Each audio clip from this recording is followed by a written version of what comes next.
Homage to the Buddha, homage to the Dharma, homage to the Sangha. So good morning, everyone. Thank you all for being here. Thank you for joining us in offering merit to those in need. The transfer of merit ceremony, I love the ceremony because we're offering. And this is something we do every day. We offer. We offer the merit, which is the goodness, in a way of speaking, of all our actions to all beings. Reverend Master Jiu used to speak about sanctifying the mundane by approaching our daily routines with the mind of meditation and the mind of offering. We're doing this as an offering. It helps me to remember that. We're not doing it as an achievement or to get a paycheck. We're doing it as an offering. Yeah, we may get a paycheck, but it's an offering to all beings. So, I just got back from a couple of weeks at a hermitage. Thanks to everyone who made that possible. It was wonderful out there, lots of wildflowers, birds, butterflies. The deer returned on the next to the last day I was there. The deer returned. So that was nice to see them again.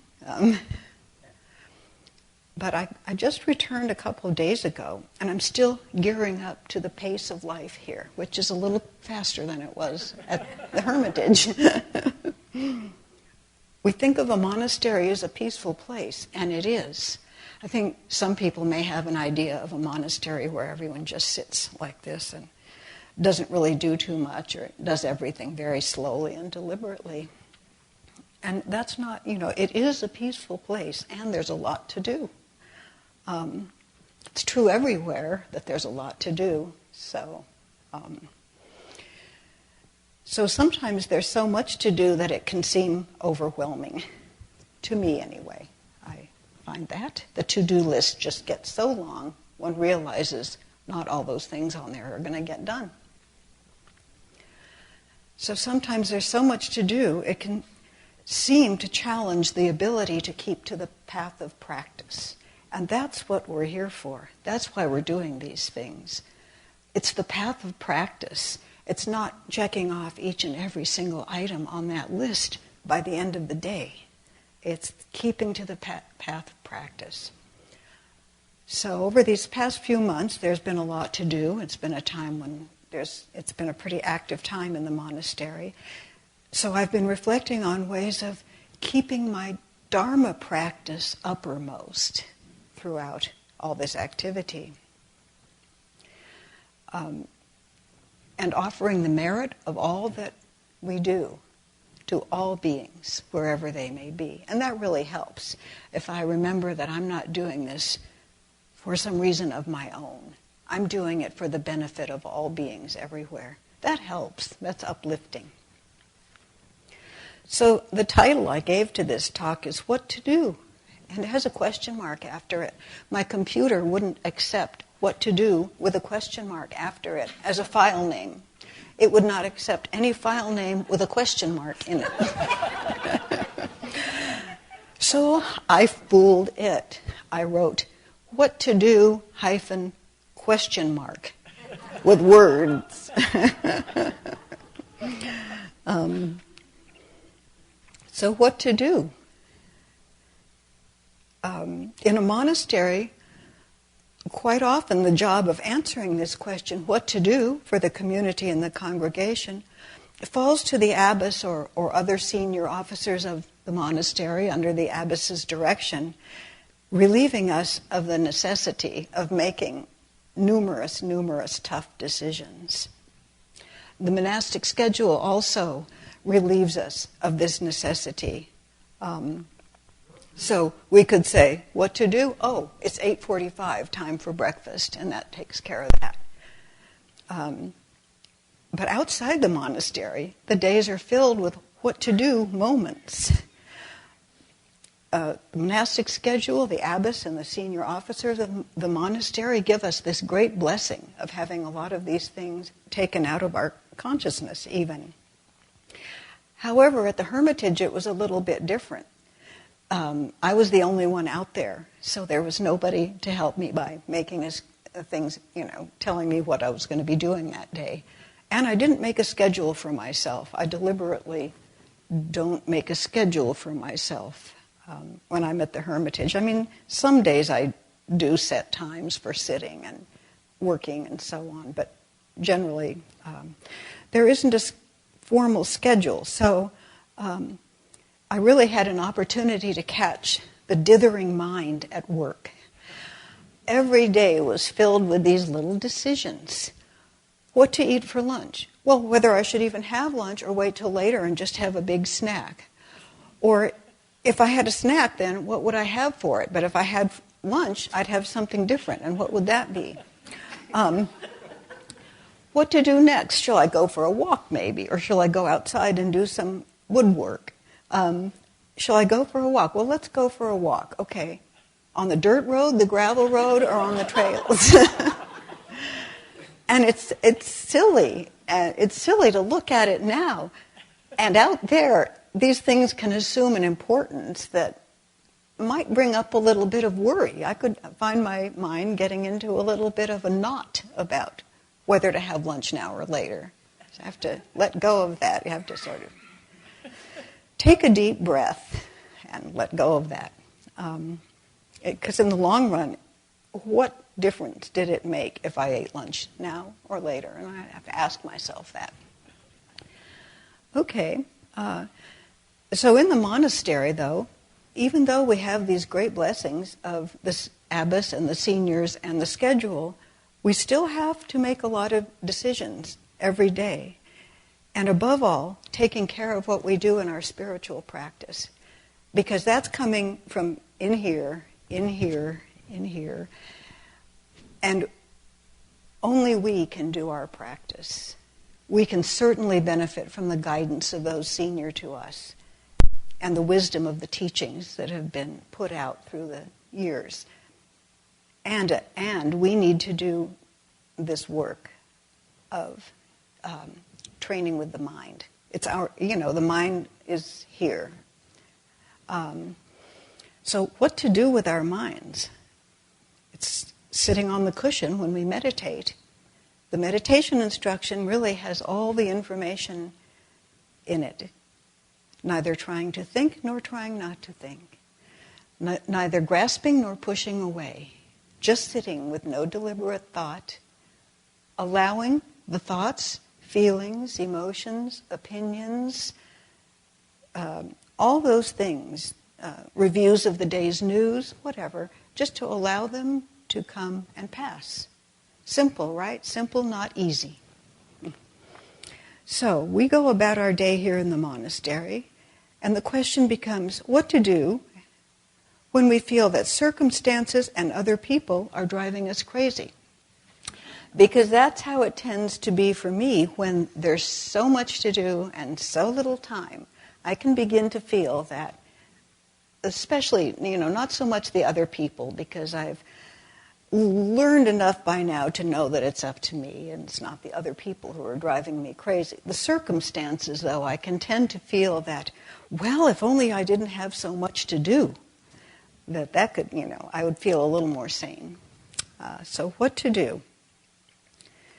One of the initial inspirations for doing this talk came from 3 encounters I had with the word doer. The first 2 times the word was used describing venerable senior monks of our temple who were either describing themselves or somebody else was describing them as a doer, someone who was a doer. Well, the 3rd time I heard it was I was looking at a news article online and I saw an ad for the Chevron oil company, which said, "We are doers." The first 2 times I heard it, this really pushed my button in terms of a koan of inadequacy.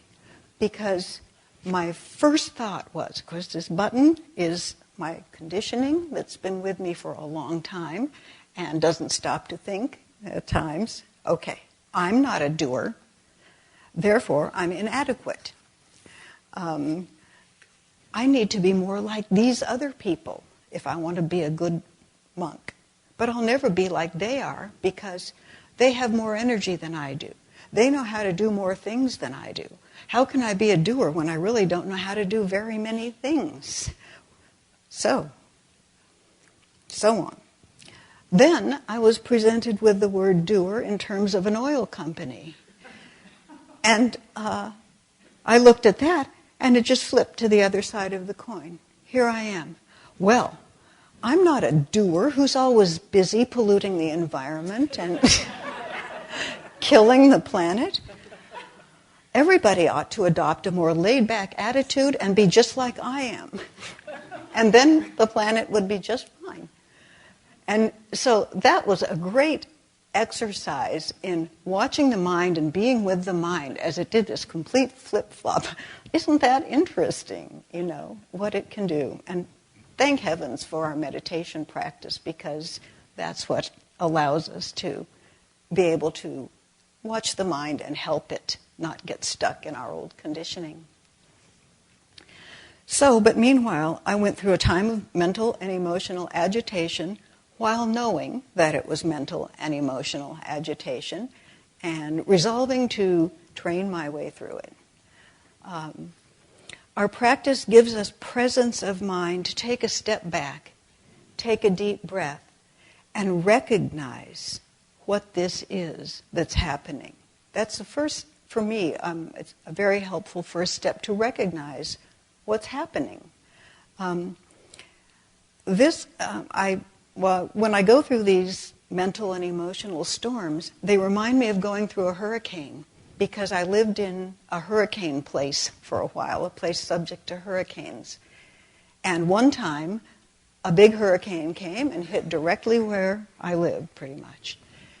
And so what I did during that hurricane was I was prepared for it, I recognized it, and I took refuge in an interior room, which is the strongest part of a building, an interior room with no windows. And I sat still there. And while the hurricane was there for, 3 hours or 2 hours, I don't remember now, but while it was there, it was roaring, shrieking, howling. It sounded as if battering rams the size of some of our large trees out there were being used against the building. Things were crashing all around. It sounded like, very large things were crashing. I resolved to sit still there, though, because the information one gets is not to go out. Whatever you do, please don't go out. And until it's over, until you get from the media the all clear. Whoever is in charge of these things in the government gives the all clear. And this reminded me of taking refuge in a karmic storm or a mental and emotional storm.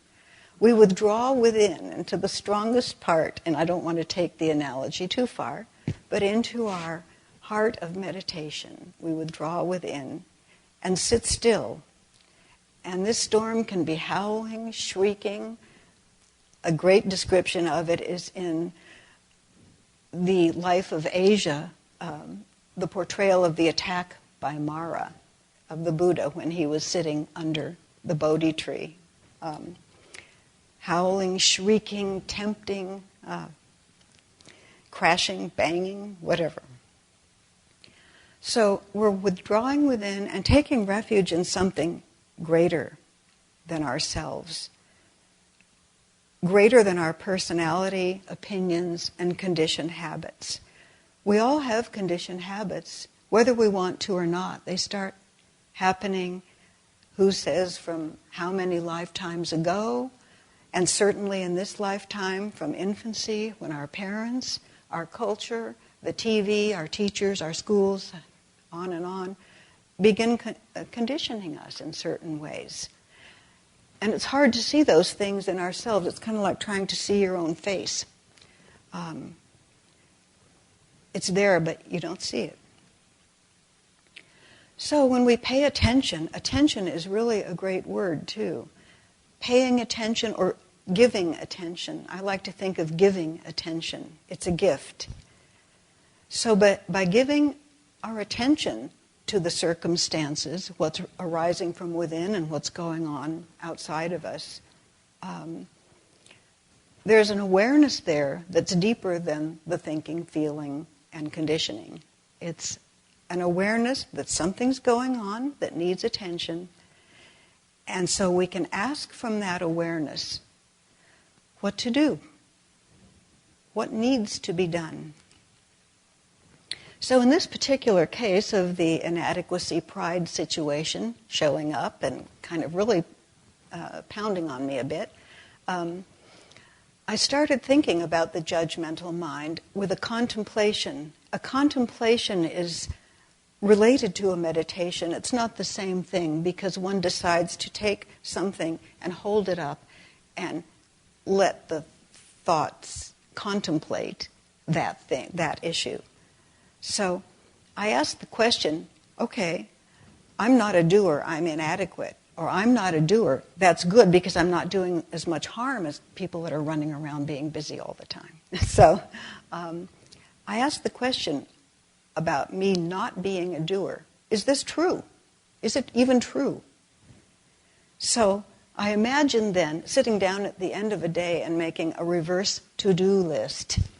And it went on and on and on, the things I had done that day, starting with getting up in the morning, getting dressed, going to meditation and morning service, taking care of the cat, eating breakfast, answering emails. How many emails were there? Listening to answering phone calls and voice messages. I mean, it just goes on and on. So there you go. Am I a doer? Certainly, I was doing all day. I cannot tell myself I'm not a doer and therefore I'm worthless, or therefore I'm great. Neither one works because I do things every day. And even when I'm maybe not able to do as many things as I might wish, I'm still doing things in my practice. I'm watching the mind and sitting still and choosing to keep to the precepts, doing things. So, was it true? No. Even at the thinking level, the thought of being not a doer was not true. So now go deeper. I didn't want to stop there. I knew that wasn't as far as I needed to go with this issue. More important, the spiritual alarms were going off in terms of an intuitive awareness that's recognizing that this, I'm suffering, and the suffering is pointing to something in training. The first teaching that the Buddha gave, the first noble truth, is the truth of suffering. Suffering, the cause of suffering, its cessation, and the path to its cessation. So this suffering is pointing to something. When I hold still and let things settle, it turns out it's not about being a doer or not a doer or anything like that. The problem is the attachment to I am or I am not. This is the problem. The attachment is this, and for people, anyone who may be listening to this online, I'm holding up my hand and grasping something. I'm just holding up my hand and imagining an imaginary thing in the air and grasping it with a tight fist. This is the attachment to being me, who is this or that or the other thing. The second truth that the Buddha taught is grasping at desires is the cause of suffering. That's one way it was put. I was referring to a wonderful book at the Hermitage called The Sound of Silence by Ajahn Sumedho, who is, but I think he's retired, a Western Theravadan monk who was the abbot of a Theravadan monastery in England for a long time, who trained in Thailand in the Thai forest tradition. So I was looking at this book, and I just found gems in there all the way throughout. And one of them is the way he put the second noble truth, the cause of suffering being grasping at desires. That not desires themselves are necessarily the problem. It's when we get them like this, grab them, and hold on to them. In my case, maybe it was the desire to be more competent, more capable, more energetic, so I could be a doer and help this temple the way those other people did. Something like that. That was the first thing. So it's the attachment to grasping a separate, continuous personal identity, which is another teaching of the Buddhas, anatta, or not a separate self. It's not that we don't have a self, a body, a mind, all kinds of components. It's that we are not this self. It is not a permanent thing. It is not a separate thing. It's connected to everything. And it's not something that we can cling to.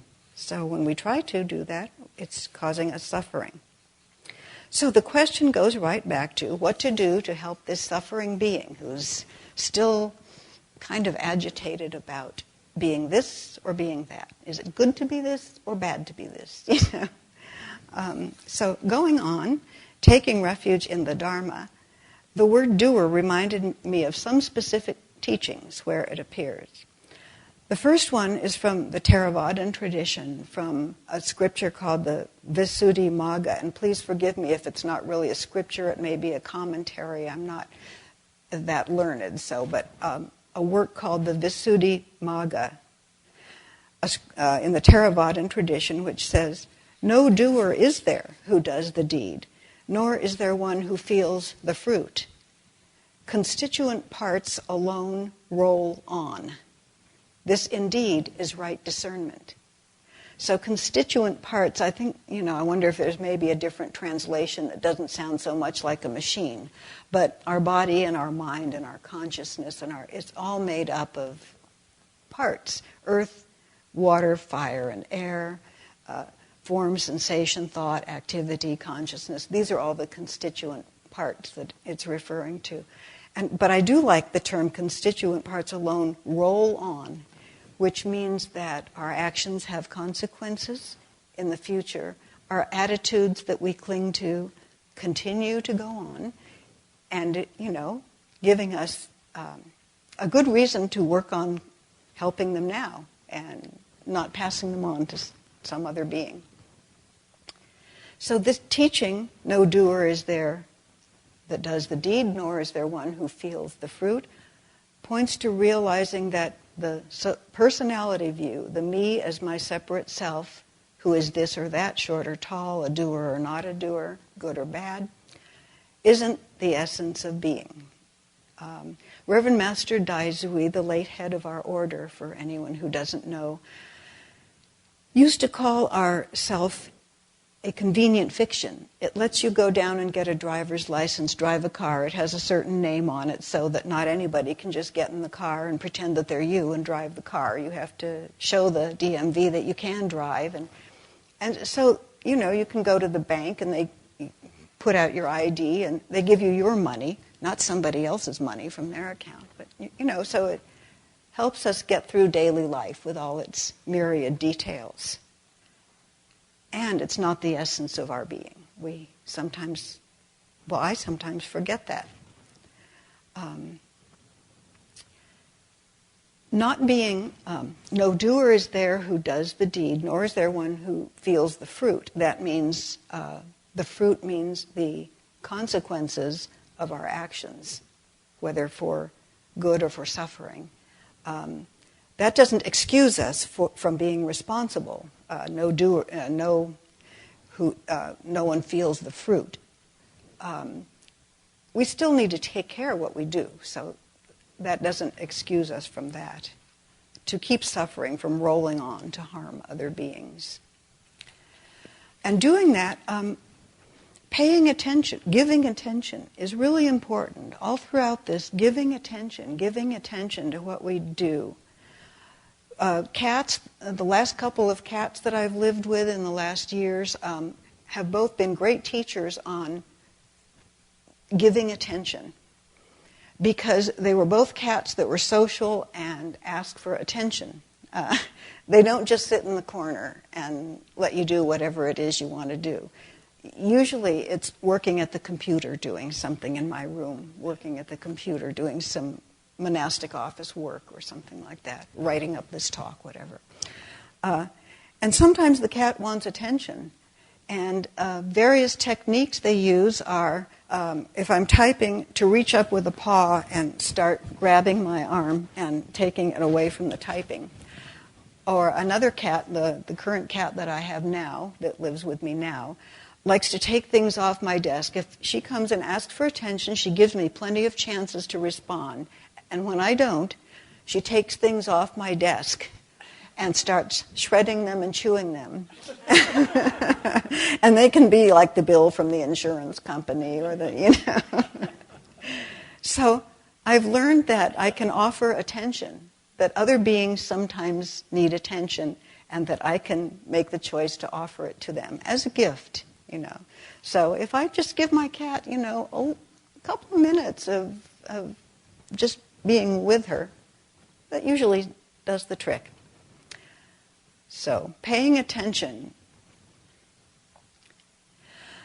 Our precepts talk about doing and not doing. The first three, not the first three, but the three pure precepts: cease from evil, do only good, and do good for others.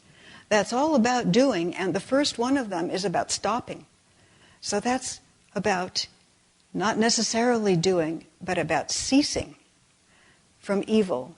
And evil in Buddhism, I like to think of as something that causes harm, not something that's a sort of inherently bad in a judgmental way of this is evil. It's something that causes harm to self or others. So to stop doing that, stop, doing that which you know has the potential for causing harm. And you know that through your meditation. Writers and musicians sometimes talk about omissions.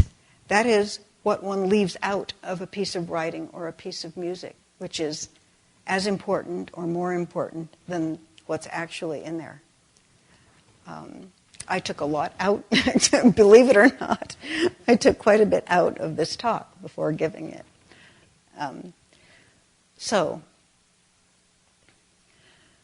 The second pure precept, do only good, is talking about cultivating behaviors that lead to liberation.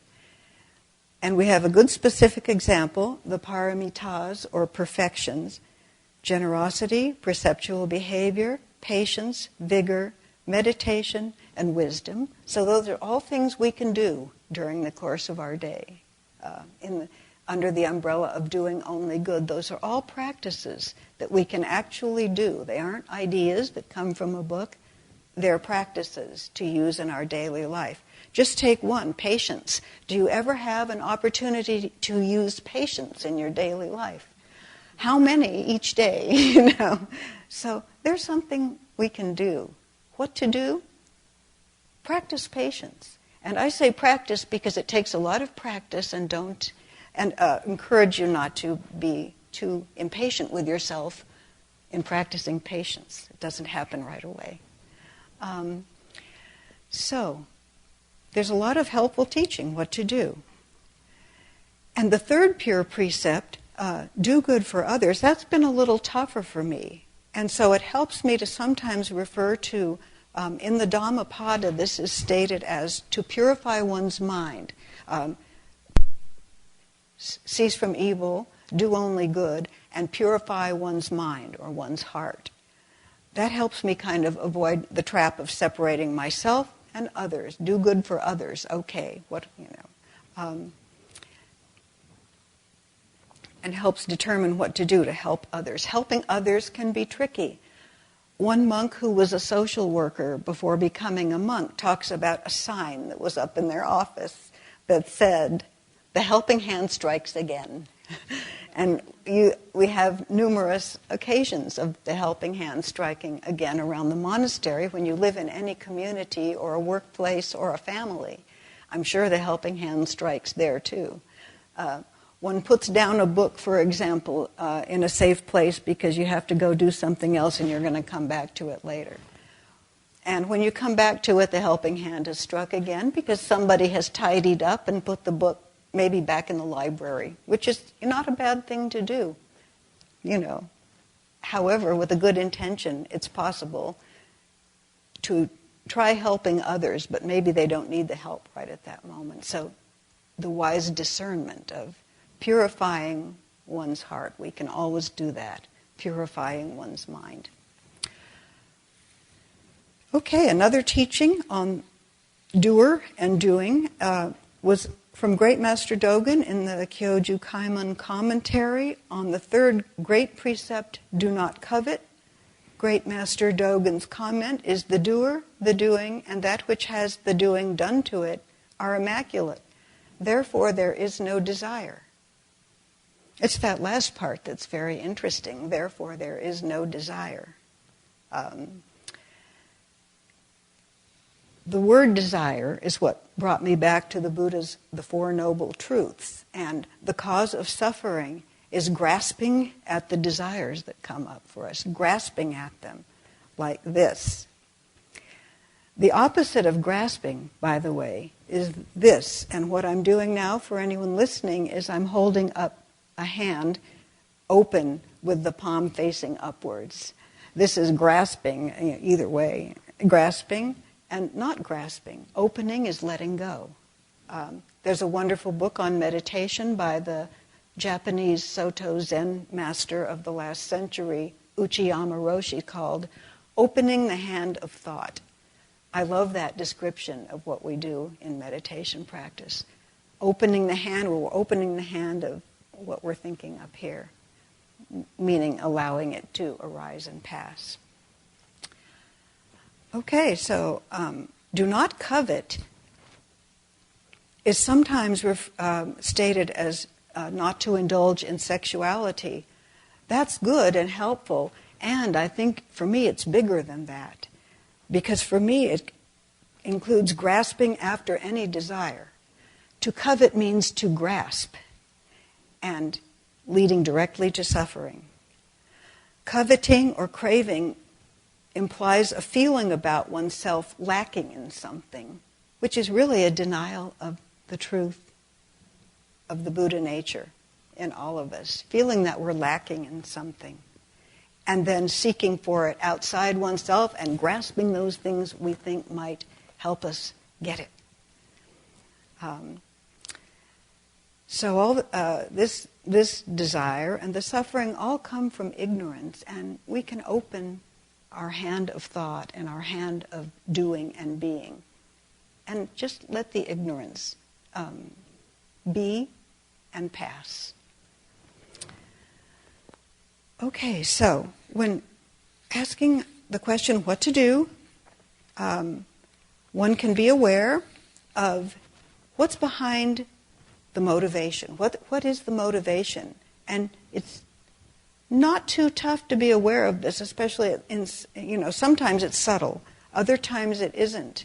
I mean, if you hear the word, when I hear the words, I want, I need, I must have. If I don't have, then something terrible will happen. If I do have, then something wonderful will happen. But when I hear those words of should and must and need, then I can stop and take a deep breath and go a little bit deeper. It's very easy to think about this for me in terms of food, because I love food. And, when I go through the food line and I see something, I must have that. I hope that no monk in front of me takes the last piece of cake because I must have it, Or I must have the biggest piece because I like that stuff, That's a silly example, and it arises and we can practice with it. And it's not about food, but it's, I must show that I'm this or that or the other thing. I must achieve this or that or the other thing in order to prove that I'm worthwhile. So when we see what to do, it helps to sit still and look at what is the motivation. Is it should, must, need? Is there a sense of grabbing? A sense of hanging on? Is there a driven quality? Our culture conditions us to be driven and to do, go, go, go. Is there that? Are we feeling that when we're asking what to do? I must do this, I must do that. There's a little story that I ran into in a version of the Dhammapada that gives the stories of how the little verses came about. And this was an interesting little story, very short. It said, a monk was always sweeping the rooms in the monastery. However, an arahant came along and advised the monk to practice meditation, and the monk realized the truth. That's the story. And what's wrong with sweeping the monastery? I mean, that could be a very wonderful thing to do. The story's a little sparse on details, but it suggests that perhaps the monk might have been not attending to their meditation practice and concentrating on doing these things that might, make them look good, give them a good reputation for being a helpful person, whatever, but not doing their meditation practice. I don't know. That's, it's not stated in the story. The verse that led to in the Buddha's teaching is, who once did live in heedlessness and now is heedless nevermore, illuminates the world like the moon freed from clouds. So we can be heedful of what it is, what to do. Be heedful of what we're doing and our reason for doing it. So, the question of what to do, as it arises for me countless times throughout our days, I see as countless opportunities to put the teaching into practice, moving onwards in the cessation of suffering by letting go of grasping the self of our habit energy, our conditioning, our constituent parts, if you were. This simple physical gesture of opening the hand helps me. The gesture of gasho, which is putting the hands together, helps me. Thinking of grasping as this, making a fist, is helpful. I don't understand how that works. It just does. And we each find our own ways of opening. They appear to us naturally in meditation, relying on the heart's aspiration. In the words of Great Master Dogen, when the Buddha does all and you follow this doing effortlessly and without worrying about it, you gain freedom from suffering and become yourself Buddha. And I'll leave you with that. Thank you.